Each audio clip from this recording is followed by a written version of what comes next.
আসসালামু আলাইকুম, সবাইকে স্বাগত জানাচ্ছি বিডি ভিউজে। আপনাদের সাথে আছি আমি সাবরিনা কাজী।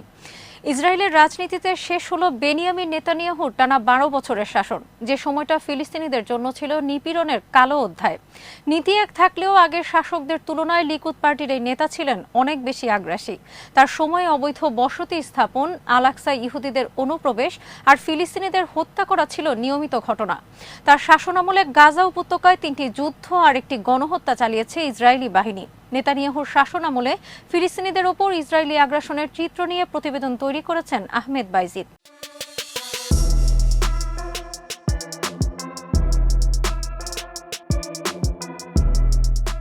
বেনিয়ামিন নেতানিয়াহুর 12 বছরের শাসন ছিল ফিলিস্তিনিদের জন্য নিপীড়নের নতুন অধ্যায়।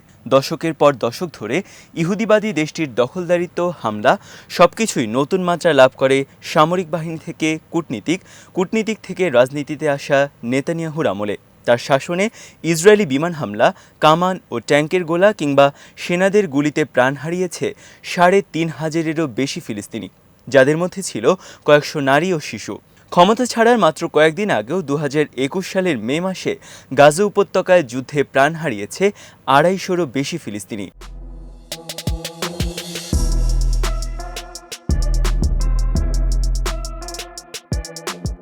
2009 সালের 21শে মার্চ ইসরায়েলের নবম প্রধানমন্ত্রী হিসেবে দায়িত্ব গ্রহণ করেন লিকুদ পার্টির প্রধান নেতানিয়াহু। প্রধানমন্ত্রী থাকা অবস্থায় তিনিই ছিলেন ফিলিস্তিনিদের উপর নির্যাতন নিপীড়নের মূল পরিকল্পনাকারী। ইসরায়েলি মানবাধিকার গ্রুপ বিটিসালেম 2020 সালের সেপ্টেম্বরে যে রিপোর্ট প্রকাশ করেছে তাতে দেখা গেছে নেতানিয়াহুর আমলে ওই সময় পর্যন্ত প্রায় 3,500 ফিলিস্তিনিকে হত্যা করেছে ইসরায়েল। এদের মধ্যে 799 জন শিশু আর 342 জন নারী। আর সর্বশেষ মে মাসের হামলায় নিহত হয়েছে 256 ফিলিস্তিনি।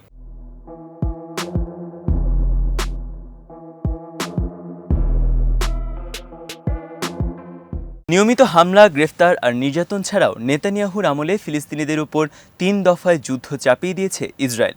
গাজা উপত্যকায় 2012 সালের অপারেশন পিলার অফ ক্লাউড ও 2014 সালের অপারেশন প্রোটেক্টিভ এজ নামের এক অভিযান চালায় তেল আবিব, এবং সর্বশেষ চলতি বছর মে মাসে চলে 11 দিনের যুদ্ধ।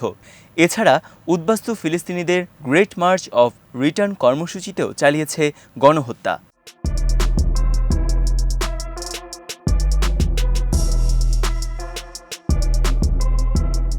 বিটিসালামের তথ্য মতে 2012 সালে গাজায় হামলায় প্রাণ হারিয়েছে 167 ফিলিস্তিনি। ওই বছর 14 নভেম্বর ফিলিস্তিনি প্রতিরোধ আন্দোলন হামাসের গাজা উপত্যকার প্রধান আহমেদ জাবারি ইসরায়েলি বিমান হামলায় নিহত হলে ওই যুদ্ধ শুরু হয়। টানা এক সপ্তাহ গাজায় বিমান হামলা ও গাজা সীমান্তে স্থল হামলা চালায় ইসরায়েলি সামরিক বাহিনী। পাল্টা ব্যবস্থা হিসেবে ইসরায়েলের রকেট ছোড়ে হামাস।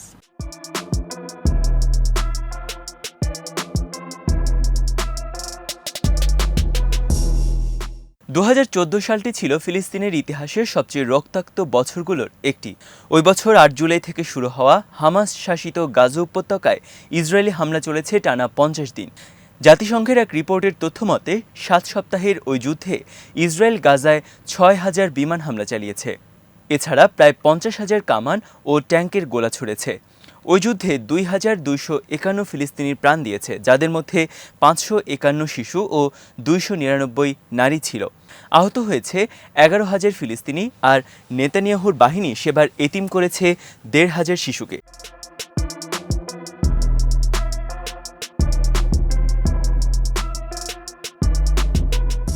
ফিলিস্তিনি কর্তৃপক্ষের তথ্য মতে ওই যুদ্ধে 28,366টি বাড়ি ক্ষতিগ্রস্ত হয়েছে, যার মধ্যে প্রায় 3,500 বাড়ি পুরো ধ্বংস হয়ে গেছে।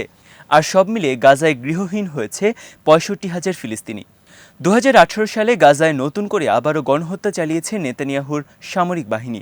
গ্রেট মার্চ অফ রিটার্ন নামের ফিলিস্তিনিদের শান্তিপূর্ণ বিক্ষোভ কর্মসূচিতে গুলি করে নির্বিচারে মানুষ হত্যা করেছে ইসরায়েলি সেনারা।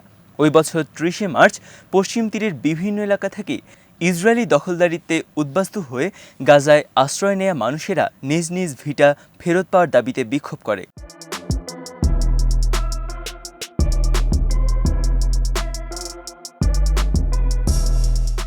ইসরায়েলি হামলা সত্ত্বেও কয়েক মাস স্থায়ী হয়েছিল ওই বিক্ষোভ। নিরস্ত্র মানুষের উপর তাজা গোলা ছুড়েছে ইসরায়েল। সারা বিশ্বের চোখের সামনে এই হত্যাকাণ্ড চালিয়েছিল ইসরায়েল। এমনকি স্থানীয় টিভিতে সরাসরি সম্প্রচার হয়েছে সেনাদের হত্যাকাণ্ডের দৃশ্য। গাজা ভিত্তিক মানবাধিকার সংস্থা আল মিজানের তথ্যমতে ওই বিক্ষোভে শহীদ হয়েছিল 251 ফিলিস্তিনি বিক্ষোভকারী, আহত হয়েছে কয়েক হাজার।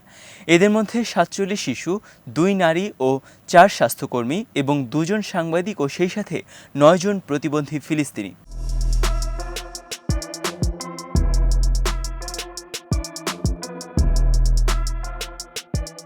নেতানিয়াহুর শাসনামলে ইসরায়েলি সেনারা নতুন উদ্যমে ফিলিস্তিনিদের ওপর হামলার প্রেরণা পেয়েছে।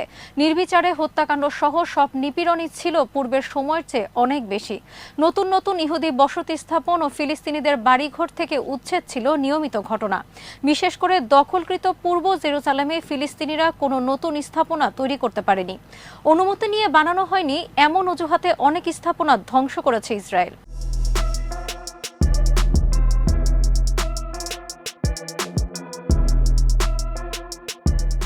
ইসরায়েলি মানবাধিকার সংস্থা বিটি সালেমের তথ্যমতে 2020 সালে পূর্ব জেরুজালেমে ফিলিস্তিনিদের 30টি বাড়ি মাটির সাথে গুঁড়িয়ে দিয়েছে ইসরায়েল বুলডোজার।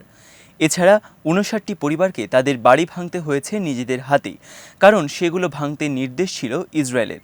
বাড়ির মালিকদের বলা হয়েছিল, যদি সরকারি লোকেরা এসে বাড়ি ভাঙে তাহলে ভাঙার খরচও বাড়ির মালিককেই দিতে হবে। অসহায় ফিলিস্তিনি পরিবারগুলো বাধ্য হয়ে নিজেরাই বাড়ি ভেঙে ফেলে। ওই বছর এই ঘটনায় 141 শিশুসহ 278 জন গৃহহীন হয়েছে। এক রিপোর্টে জানা যায় 2010 সালে পূর্ব জেরুজালেমে ফিলিস্তিনিদের 23টি বাড়ি ভেঙেছিল ইসরায়েল। এরপর প্রতি বছরই এই অত্যাচারের মাত্রা বেড়েই চলছে।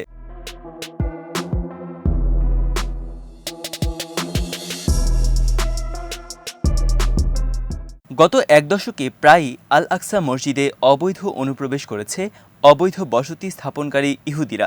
ইসরায়েলি পুলিশের পাহারায় ইহুদিরা পবিত্র মসজিদটিতে প্রবেশ করত জুতা পায়ে। মুসল্লিরা বাধা দিতে চেষ্টা করলে তাদের উপর চড়াও হতো পুলিশ। যুক্তরাষ্ট্রের মুসলিম বিদ্বেষী সাবেক প্রেসিডেন্ট ডোনাল্ড ট্রাম্পের সাথে নেতানিয়াহুর ছিল খুবই ঘনিষ্ঠ সম্পর্ক। এটিও ছিল নেতানিয়াহুর জন্য আগ্রাসী হওয়ার আরেকটি কারণ।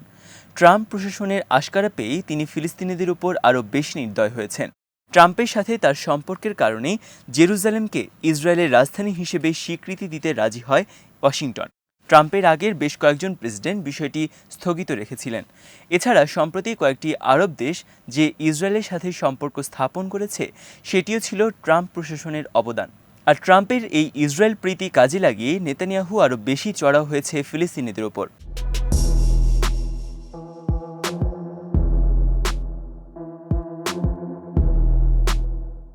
এত কিছু করেও ইসরায়েলিদের মন জয় করতে পারেননি সাবেক এই সেনা কমান্ডো। দেশের ভেতরে তার দুর্নীতি নিয়ে ব্যাপক শোরগোল হয়েছে গত কয়েক বছরে।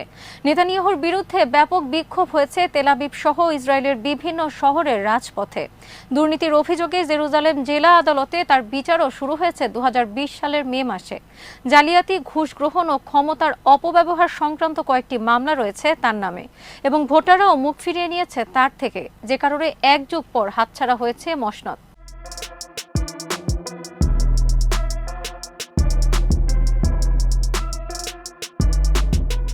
শুধু যে ফিলিস্তিনিদের উপর তার খড়গ চলছে তাই নয়, ফিলিস্তিনিদের উপর নিপীড়নের প্রতিবাদ করার কারণে অনেক উদার ইসরায়েলি নাগরিকও পুলিশের হেনস্থার শিকার হয়েছে।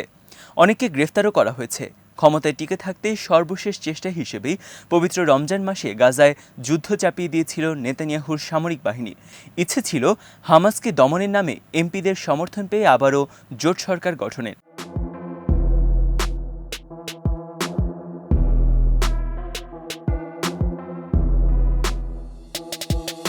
তাই এই অপকৌশলে গাজা উপত্যকায় টানা 11 দিন বর্বর হামলা চলেছে। নিহত হয়েছেন 250-রও বেশি ফিলিস্তিনি। তবে এতে হিতের বিপরীত হয়েছে তার জন্য, কারণ এবারের যুদ্ধে হামাসের পাল্টা হামলায় নিহত হয়েছে সেনা সদস্যসহ 12 জন ইসরায়েলি নাগরিক। হামাসের রকেট হামলায় তেল আবিব সহ বিভিন্ন শহরে তৈরি করেছিল তীব্র আতঙ্ক, যে কারণে নেতানিয়াহুর উপর আরও বেশি ক্ষুব্ধ হয়েছে ইসরায়েলিরা এবং শেষ পর্যন্ত তাকে ক্ষমতা ছাড়তেই হলো।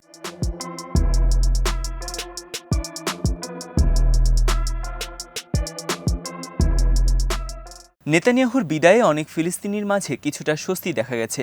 অনেকেই বলছেন একটি কালো অধ্যায়ের শেষ হচ্ছে, যদিও তারা জানেন যে তাদের উপর নির্মমতা এতে বন্ধ হবে না। কারণ ইসরায়েলের গদিতে যেই আসুক তেল আবিবের ফিলিস্তিন নীতি একই থাকবে। তাই ফিলিস্তিনিদের অনেকেই বলছেন একটি কালো অধ্যায়ের শেষে নতুন একটি কালো অধ্যায়ের শুরু হবে।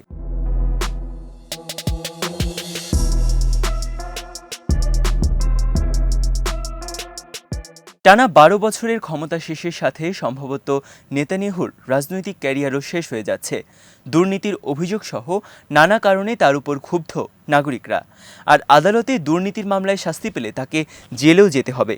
আদালতের রায়ে দোষী প্রমাণিত হলে সর্বোচ্চ ১০ বছর পর্যন্ত জেল হতে পারে তার, যে কারণে অনেকেই নেতানিয়াহুর যুগের শেষ দেখছেন ইসরায়েলের রাজনীতিতে।